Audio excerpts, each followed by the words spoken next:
o'z yo'liga, zato san oqibatimiz yo'q qolmasa. Ishlaymizmi aka? Ishlaymiz. Ertalabdan beri obed bo'ldi, kelgandan beri faqat telefonda gaplashyapmiz. Maylimi telefonda gaplashyapsan? Mayli aka, ish ham qilaylik. Ish bo'ladi. Men telefon birinchida. Hozir telefonda gaplashmasam bo'lmayapti. Tez bitqizib aka, pulini olib ketganimiz yaxshi emasmi aka? Mayda yurgandan foyda yo'q, boshqa ishga ham borish kerak aka. Siz mana telefonda ko'p gaplashuv vaqt o'tkazsangiz ish ham bo'lmaydi aka. To'xtab, senga qo'yalaman. Shunda gaplashib olay bu azincha adalardan oshib ketibdi. Nima demoqchisiz bu gapni? Aka, teng barobar olamiz pulni. O'shanga yarasha ish ham bo'lsin aka. Olamiz teng barobar.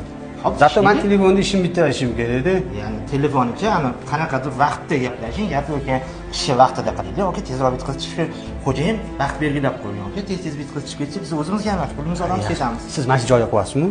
Mayli. Mana shu joyga qo'yasiz, to'g'rimi? Men mana bu joyga qilishim kerakmi? Bo'ldi, men javob beraman. Ishingizni qilmaysizmi? Boshqatdan o'tish kerak, aka. Bo'ladi. U men birinchi bo'lib telefonda gaplashishim Endi kerak. aka, pulga kelganda bir xil olamiz-ku. Bo'ldi, bo'lmasa men ko'proq qilganim pulini ko'proq olaman, kamroq qilganingiz Nima ko'proq qilganingiz? Mana sizni joyingiz. Men mana bu joyga qo'yaman. Mana bu joyga men pul olaman. Endi aka, bunaqa narsa bo'lish kerak emas. Bittada pul olish kerak. Mana shunaqa vaziyatda sherikchilikda ishlayotganda, telefonda ko'p gaplashgan holatda bitta odam ishlasa, kim ko'p pul oladi, kim kam pul oladi? Kim bu yerda haq, kim nohaq? O'shani kommentariyada yozib qoldiringlar. Zato telefonda gaplashamiz.